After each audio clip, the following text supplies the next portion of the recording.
all those upset hopefuls, just like me, I know all of you are upset, and why not, man? Come on. We expected some sort of a performance, some sort of a fight back, especially given how they were coming fresh off of a fantastic, fantastic victory.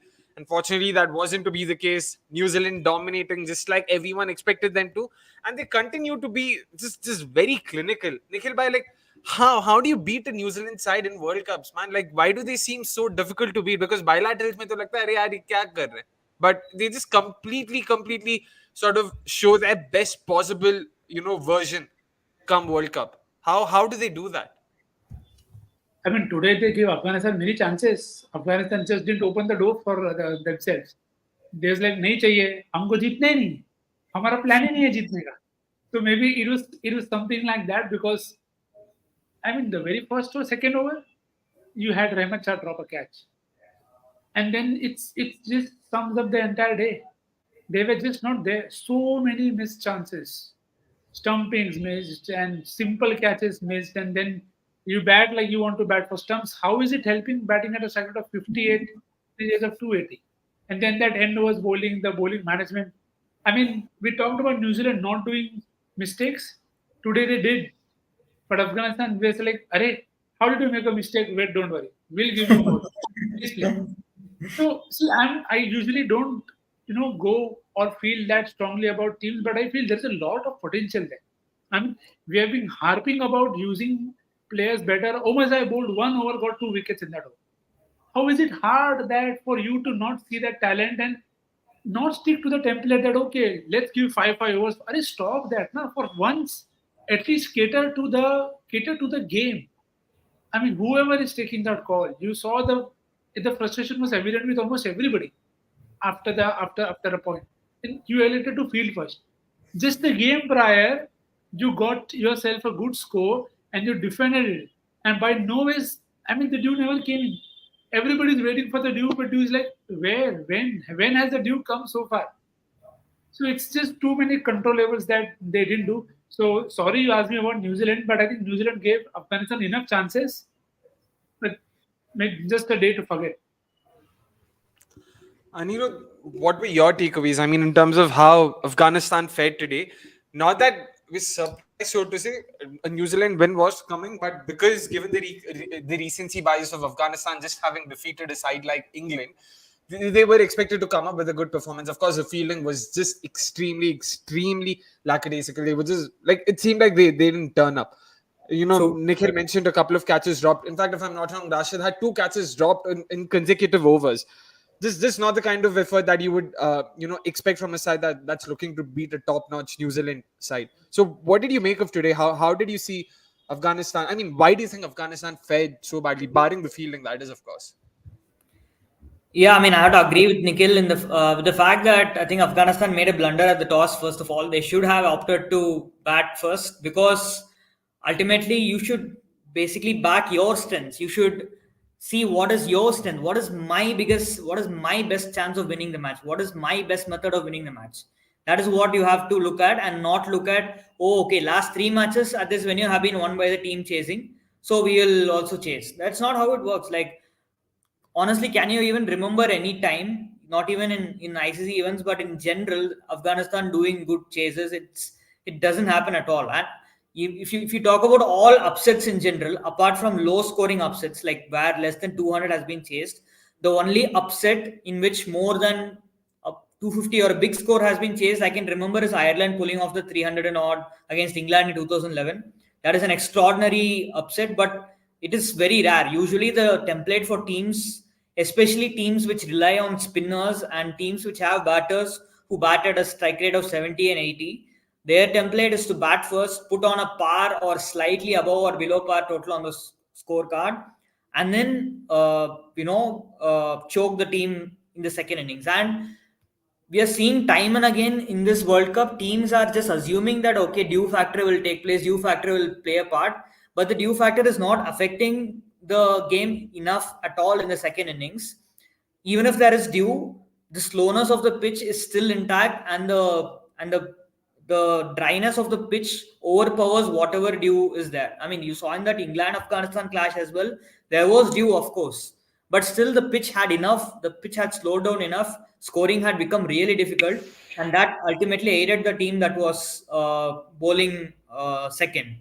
So, I mean, I just hope that Afghanistan learn going forward, and whenever they win the toss in on any surface, even if it's a flat wicket, I just hope that they just back their strengths and first of all, just please opt to bat first, put on a total, and then use the template. And also let this be a lesson to every team in the competition that don't think that dew will automatically come in the second innings and you can chasing will be easy under lights. It's not happened a lot in this World Cup, so maybe that is a big takeaway from this last 4-5 matches, that toss is not going to play a big part, but toss might play a big part if you make a blunder at the toss. Probably that is the big takeaway right now.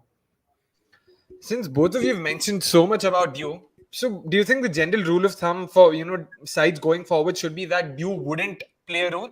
Like, is that, has that been a general pattern across venues, or do you think it will happen over time? Because we're just exiting the monsoon season. Chennai places like, I mean, venues like Chepauk, venues like Wankhede, very close to the sea as well. So don't you think expecting Dew to play a major role at venues like these, especially, don't you think that there was some merit in it, or do you think it was just unnecessary and unwarranted completely? Nikhil bhai, you can probably start with this. So this is the intel that you have to get when you are at the venue and you talk to the local guys there. That when is it coming? Has it been often? How often has it come? What is the time when it comes? So the thing that we discussed at the toss, that maybe they're expecting dew, and then the assumption there is they would have talked to the locals and they would have found out that okay, the dew is coming. Maybe it would come in now, but the game is done by then. And that's what we've discussed even in the game prior to this one, that the games haven't lasted long enough for the dew to come in and make an impact. Most teams have lost a lot of wickets in the first 10 overs in the chase. So again, as Anirudh said, you have to be very sure of what is your best plan. Now, if your best plan is to use spin, then how is it going to help you if you're not going to firstly take your catches? That it is, I can still give them that excuse that okay, you bowled first, you expected some help for the spin, you got that help. Now, if you don't make the most of it, keep them to for a long period of time. You felt they could keep them under 200, and that seemed like a legit possibility, but they just didn't take their chances. So after that is done in the chase, it was always going to be difficult because you don't move away from your plans. So expecting to do is not wrong, but you just have to be a bit more sure of it exactly coming. And even if it is to come or not come, every chase you've seen people have one opener has gone harder in the power play. Here they are going completely the reverse. So you're not even countering for the conditions to get worse. You are just assuming that whatever I have thought, only that will happen. But that cricket is too big a game that is condition dependent for you to not adapt to that. All right, this is probably the longest we've gone, without, summarizing the game. Like, so annoying were a couple of things that we saw in the game. Let's just get in the match summary as well, so that we can talk about the match overall and how clinical New Zealand were. Again, of course, they were given a lot of chances, a lot of reprieves, but make no mistake. I mean, at the end of the day, that's how cricket is. If you are given chances, if you make the most out of them, then you win. That's as simple as that. So yeah, in terms of how New Zealand fared, Anirudh, you can probably take us through it, because again, New Zealand, despite those chances, there was a point in 110 for 4 at the end of the 22nd over. They were in a spot of bother. They lost 3 wickets in a span of 9 balls. From then, for them, thanks to Tom Latham and Glenn Phillips, to rebuild, to sort of take them to a safer position, and then from there to build on. It was a fantastic, sort of resurrection, so to say, from the duo, right? Yeah, I mean, absolutely. Again, this is something that we see time and again with New Zealand, that players step up when required, and that's why they are so successful in ICC events. And they are also not one side that is, at least in this year, they are not one side that is heavily dependent on just one player firing or misfiring. So, look, of course, we can't look past the drop catches. William was dropped on 1, then Ravindra was dropped when he was on single digits again. Latham was dropped a couple of times, but when they were the 110 for 4, you saw Latham and Phillips put together at least 50-60 runs before Latham gave that opportunity, maybe even more. Latham gave those two opportunities towards the end, I guess, after 37, 38 overs. But for 10 overs, they completely stabilized the innings and they absorbed pressure, they soaked pressure. And there was some, probably, I would say, the best running we have seen so far all tournament in terms of manipulating the field and strike rotation. And we were just discussing it before the match how Afghanistan should deny New Zealand those easy singles and make them take risks, but they did not do that. But that is just one part. You, as a batting unit, you still have to manipulate the field correctly and make it happen properly, and they did wonderfully. A couple of points I have to mention is one is another very big knock for Glenn Phillips once again in an ICC event just at the right time when his team when his team needed him. He played a similar knock against Sri Lanka in the World Cup last year when New Zealand had lost early wickets and he scored a century, I guess, in that T20 World Cup match. That was a very impressive knock. And today also, you can say that Latham was dropped twice, but Phillips was pretty much a chanceless innings. He did not give any chances. He basically batted like a classic ODI middle order batter, taking it deep till 40, 42, 43 overs, and then launching it in like 3-4 overs towards the end. And he did it pretty well. And one more thing is Latham might not be your guy who bats at 120 strike rate and counter attacks or something, but something he provides just like KL Rahul is that he's basically a collapse stopper and he will always get you out of these kind of situations, which a team like Australia or South Africa cannot do because Klaasen is not capable of taking you from 110 for 4 to 285 on a wicket like this. I would say Alex Carey, Josh Inglis, and Maxwell are not the kind of players who can take you from this kind of situation to 285. But KL Rahul is someone like that, and Latham is someone like that. And those are the only two batters I see who are elite collapse stoppers and who can rescue situations and put in anchor and do it properly. Even Butler, I don't think is capable of doing that on current form.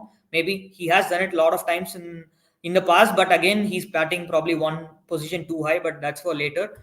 But this assurance Tom Latham is bringing in at number 5 is so invaluable to New Zealand, especially because right now they have two attacking number 3 number 4 batters in like Ravindra and Mitchell who are taking their chances enough. They are not like just rotating strike. And also a word on Mark Chapman as well, 25 of 11 balls if I'm not wrong. He played a wonderful cameo. So for everyone wondering why Chapman is in the team, this is what trust does to you. He will repay it eventually, and he didn't have anything to do for the first 3 matches. Today he had his opportunity and he scored 25 valuable runs. So it's like it's going perfect for New Zealand, and probably fair to say they have one foot in the semi-finals right now with 4-4. Right. I mean, fair play. I mean, fair point that because Tom Latham is definitely probably the best. I mean, probably one of the first things that I would think of if I wanted to arrest the collapse, like Anirudh mentioned. He's KL Rahul minus probably the gas, maybe doesn't have the gas to accelerate towards the end. But Nikhil, by one thing I wanted to understand from you in the first innings, the middle overs, 22 overs, 110 to 40 overs, 185. There was this 18 over phase where New Zealand hardly scored much. Both Phillips and Tom Latham, they decided, "Ki boss, right now the important thing is to ensure we take our side to the 40 over mark and then accelerate from there." Do you think this was a reflection of the surface, or was it their mentality? Was it their mindset? Ki, boss, we have to stick in. We just have to stick in. 18 over mein, even if we score at 4 runs per over, it's fine. We don't have to accelerate right now. We have the last 10 overs where we can make merry because we don't have a lot of batting to come. Chapman had a good cameo. After that, it was just Sanders. So they didn't have a lot of batting to come as well. So were you happy with the way they structured that rebuilding phase, or do you think they could have probably tried to accelerate a bit quicker, given how Afghans, pacers, and their death bowling as well isn't the greatest? Yeah, I think they probably I don't know if you can call it ace that rebuilding, because the thing is they would have played in their minds is you saw how Will Young played and how he was able to hit Navi. So there was enough in the surface where you felt that okay, if they're bowling well, let's just take our time. They will keep waiting, which will allow us to get in.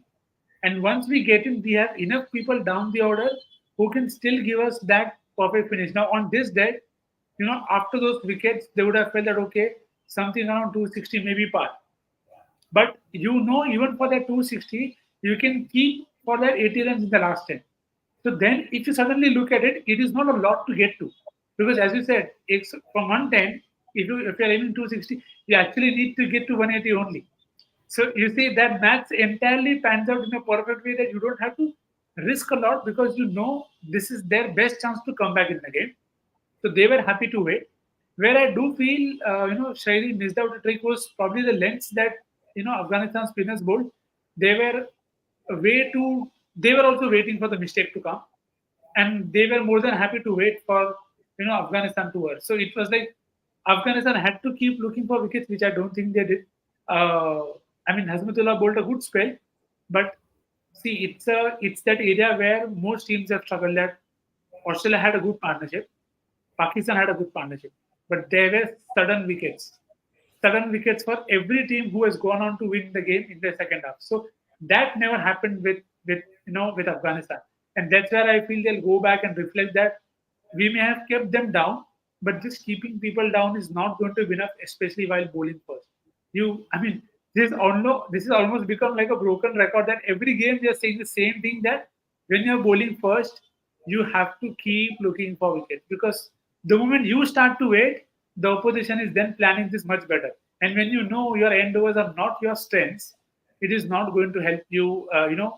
It's not that that you have a Bumrah. Okay, 9 out of 10 times he'll save you, or 8 out of 10 times he'll save you. He'll pick you those 2-3 wickets early. Because even at the end, you saw when they got Latham and Phillips out, you suddenly still felt, oh, this they can be kept to 260. But then Chapman came in and he had that quick 25. So that platform allows them, they've already got the power score in their minds, whichever that calculation may be. So I think that's where maybe teams bowling first will have to keep being very, very aggressive, that continue to look for wickets at every point of time. Fair point. I mean, no doubt that the duo essentially, batted Afghanistan out of the game. If you look at it in hindsight, given that Afghanistan failed to even go past 150, let alone 200 or something like that. Because I remember in the preview, Anirudh had mentioned for Afghanistan to have a fair shot in the second innings, they have to restrict New Zealand to 250 or under. And they looked well on course to be able to do that, at least till the 40 over mark. But the last 10 overs going for 103 runs was something that no one really expected. You did expect New Zealand to come hard at you in the final 10, but for them to actually be able to execute and unscore those runs, that was again a class apart, and you could see why New Zealand, or rather why New Zealand have been the team to beat so far this season. Sorry, not season. Again, IPL ka abhi bhi fever hai. This World Cup, my bad. But yeah, in terms of Glenn Phillips and his chanceless knock, like Anirudh mentioned, let's just have a look at some of those numbers. Anirudh, 71 of 80. And from what I remember, again, this is off the top of my head, while watching the game, he was 16 of 23, then 33 of 57.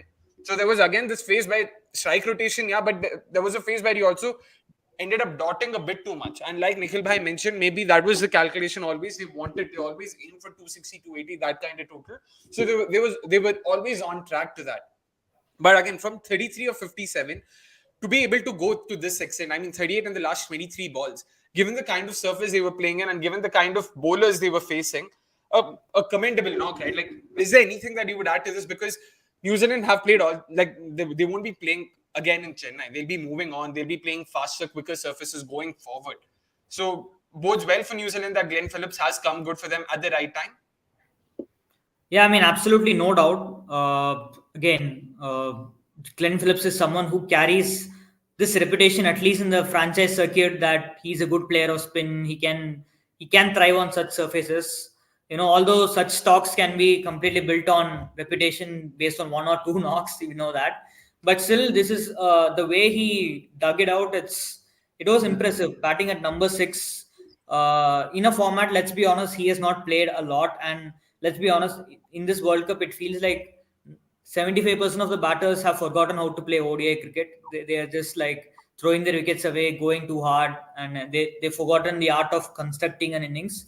And in that way, I felt that Phillips constructed his innings pretty well, in that sense that he was willing. Like you said, he played a lot of dots, which he did. Like, I remember him just flat batting Nabi for, probably a dozen balls, but he never let the frustration get to him.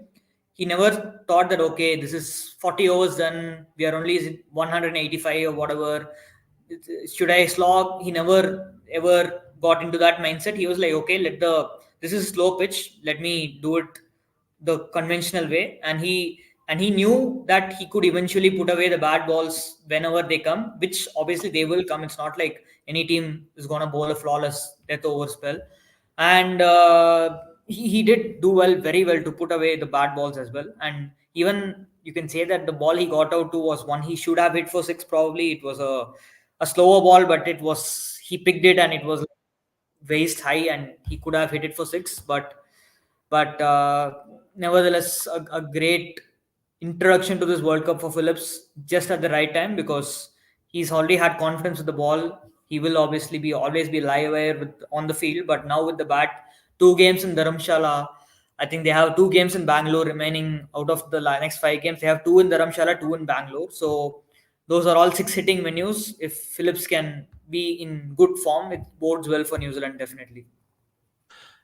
Yeah, definitely. And we've spoken quite a bit about Tom Latham and Glenn Phillips. Sorry. Time to see who the top performer of the game is in this segment.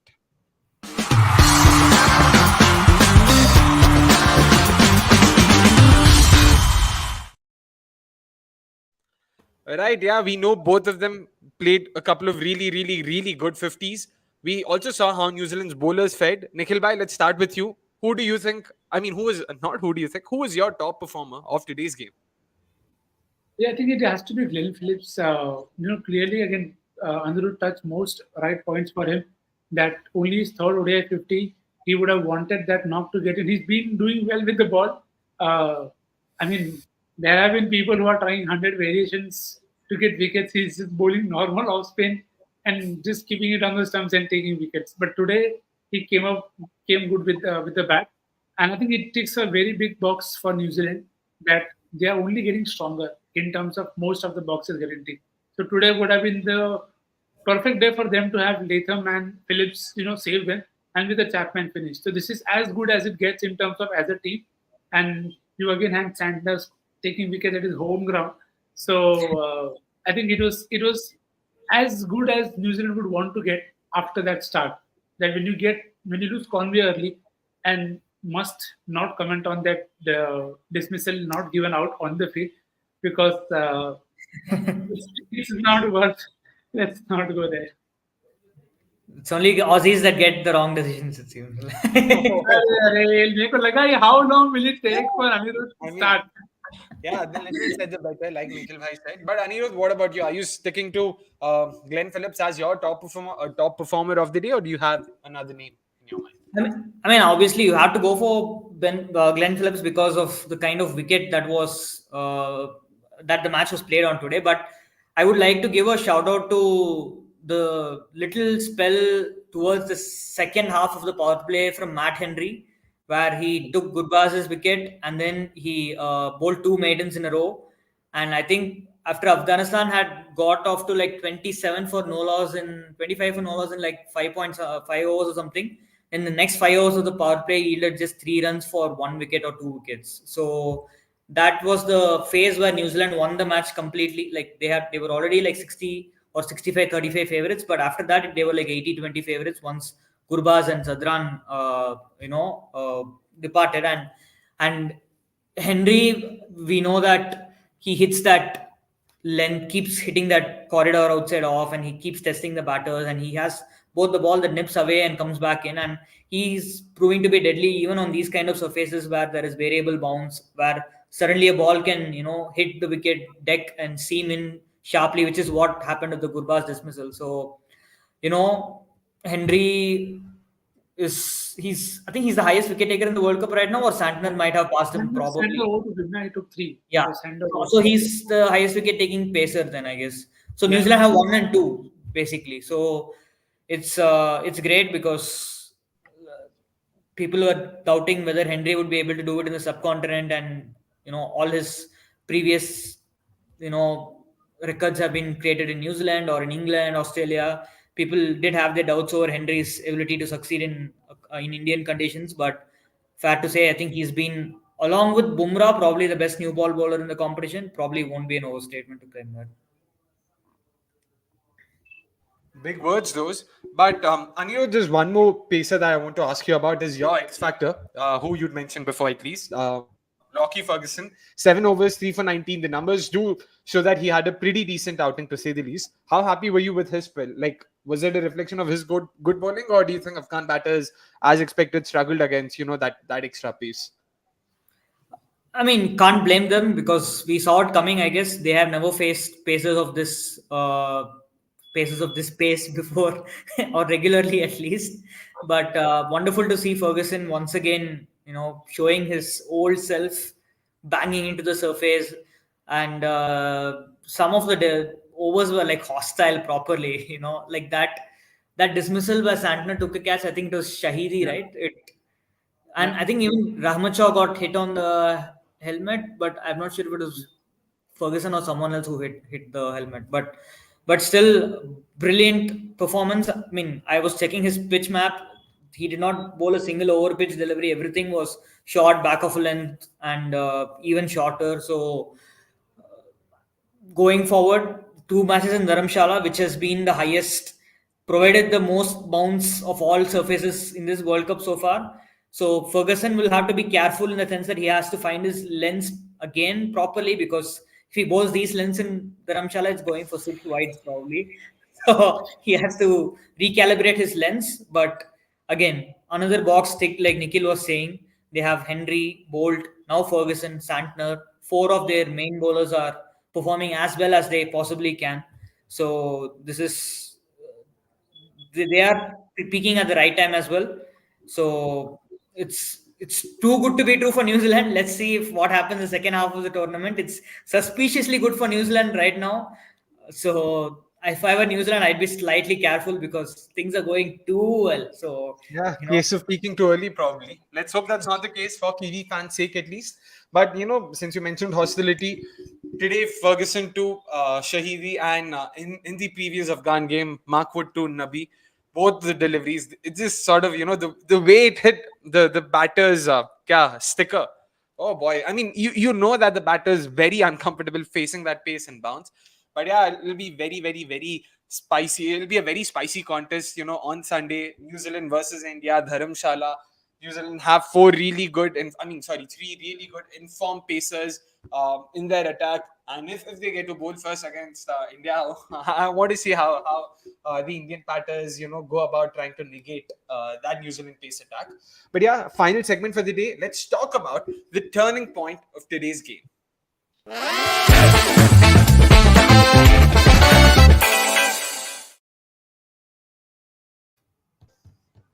Yep, Nikhil भाई आप अभी सोच रहे थे कि पहले सोचे थे पता नहीं है, but I would really like to know because the game seemed fairly one-sided in the second innings. Turning point अगर कहना चाहे तो what is that one point that you would want to bring up? Maybe I might be biased, but I still feel that the drop by Ramacha was turning point. It might be too early for it to be turning point, but I felt it just allowed New Zealand to first get a start, which meant that if at all they suffered any collapse, they still had a score, which is what happened, and they wouldn't have to really go hammer and tongs because they know they can bat some time out because they have some kind of a start. Now, had Young been taken very, very early, you have Conway under pressure at the other end, suddenly things can seem very, very difficult. But it never happened because Young helped himself to a very good 50, which is good for him.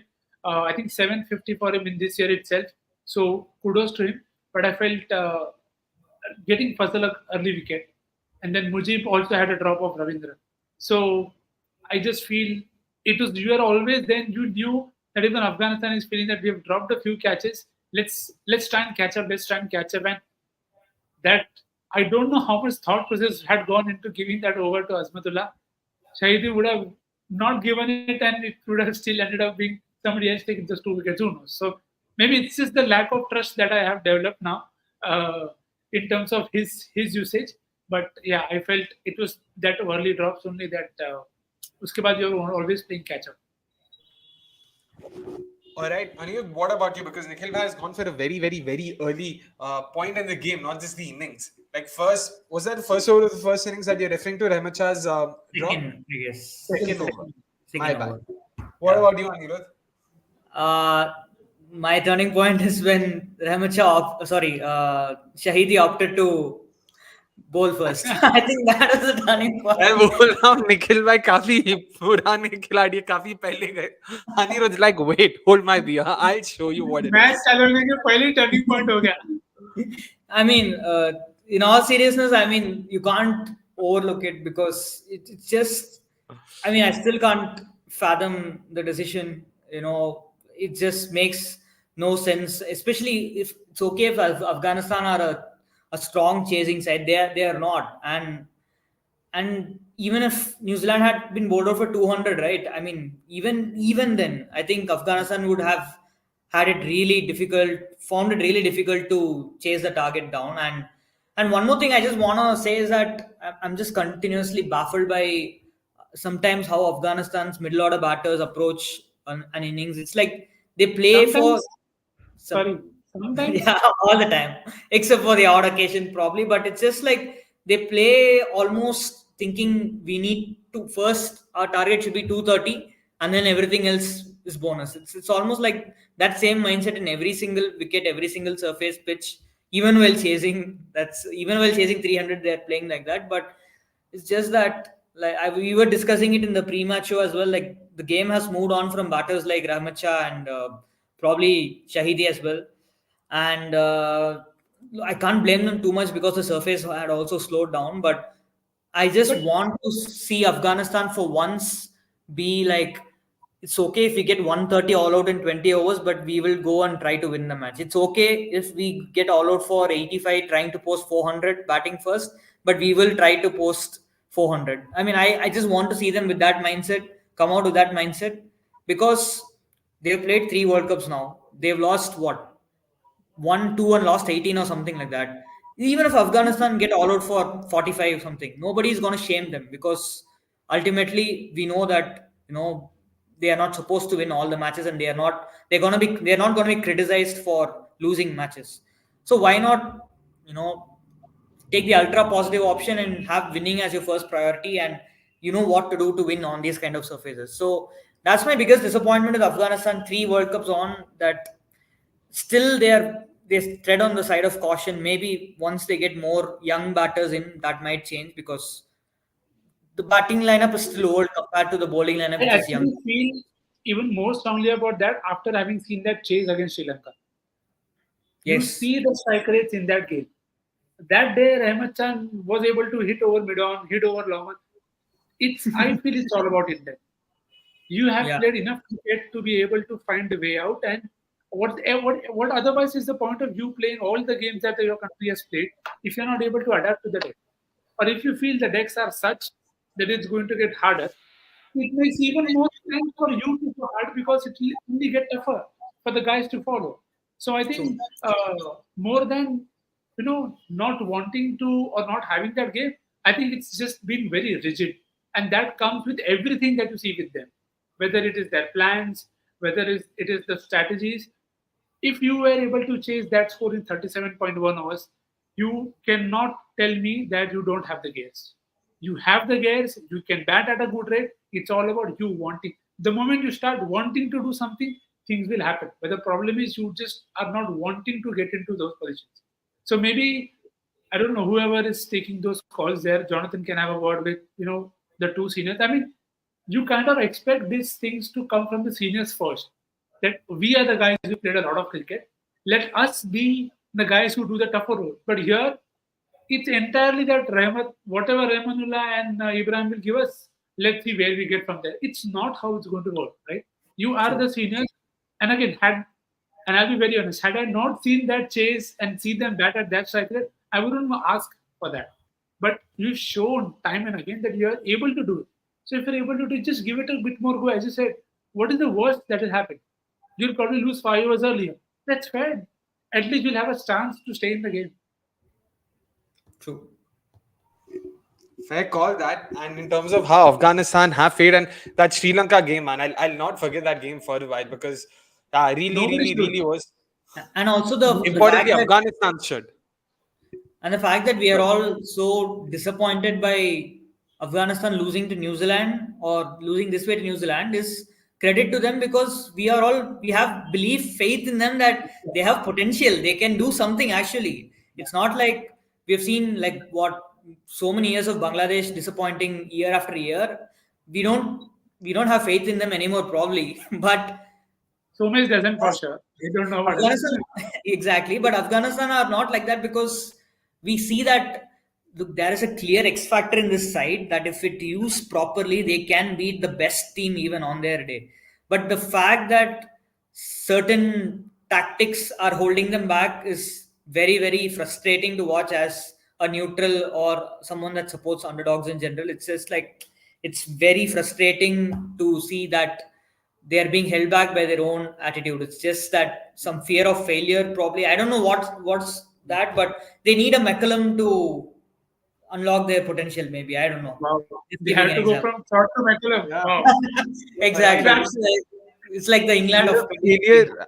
Yeah, fear of failure is what Anirudh says, but fear of failure is not something we saw with Anirudh when he took on Vikas in the second episode of Game Nights. So that's something I really want to plug in. That's gone live. I mean, not live, sorry. That's gone out on our YouTube channel just about an hour ago. Guys, do show your love there as well. Do check that episode out. Do let us know in the comments there what you Thumbs liked, up. and do let us know why was Anirudh able to. Okay, I wouldn't say thump. Okay, let's because But bhai, then let's even in the trailer, you can see him calling himself Nepal. Nepal, So it exactly. just even it tells you how much.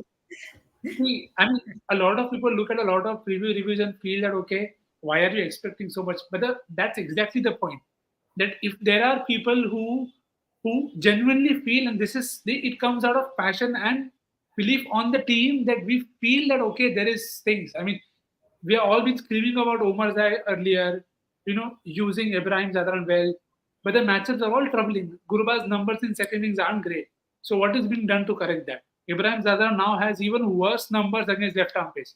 What is being done to correct that? Now, if all of these are things that we are speaking, they're all coming out of position of care. And it's not that we want to troll Afghanistan or take them apart. That's not the intention at any point of time. It's just, as Anirudh rightly said, maybe we trust them more than they trust themselves. Who knows? Yeah, fingers crossed they'll be able to pull out a couple more upsets. But Sachin Mondal, meanwhile, he's slandering me in the comments. He's a Akshay high prediction. Basically, I had predicted New Zealand will end this tournament at the sixth position. I'm guessing this is again a dig at me. Noob experts were sidelining New Zealand before the World Cup, but now boat licking. भाई एक तो boat licking तो किया नहीं है. दूसरी बात, I completely agree with Anirudh. They've played Netherlands, they've played Bangladesh, they've played Afghanistan in their first 4 games. They're playing England, sorry, not England. They're playing Australia, South Africa, India going forward. Calm down, matches बचे हैं. Let's see. I'm more than happy to be proven wrong. मैंने कब बोला कि मैंने जो बोला है वो सही होगा. Don't worry. Still more than a month to go for the World Cup to end. Lot of games remaining. Let's not count our chickens before they hatch. So calm down. Let's hope again if New Zealand does well. I'm happy for them. They are the nice guys. I'd rather see a side that's never won the trophy before win a trophy this time. So I'm all for how, them. how apt? How apt? Very happy. भाई RCB के fan है. RCB के fan है हम. ये बताना नहीं चाहिए फिर भी बता रहे. देखो न्यूजीलैंड अफगानिस्तान रिव्यू में भी हमने अपने आरसीबी फैंडम को दिखा दिया. तो सचिन भाई, we are on the same team. Don't worry. Fingers crossed they will lift the trophy. Either ways, tomorrow it is the India-Bangladesh game. Avnish will be here doing the preview. Sorry, with Nikhil and with Gurkirat and Nikhil bhai, if I'm not wrong. Let's hope India does well tomorrow.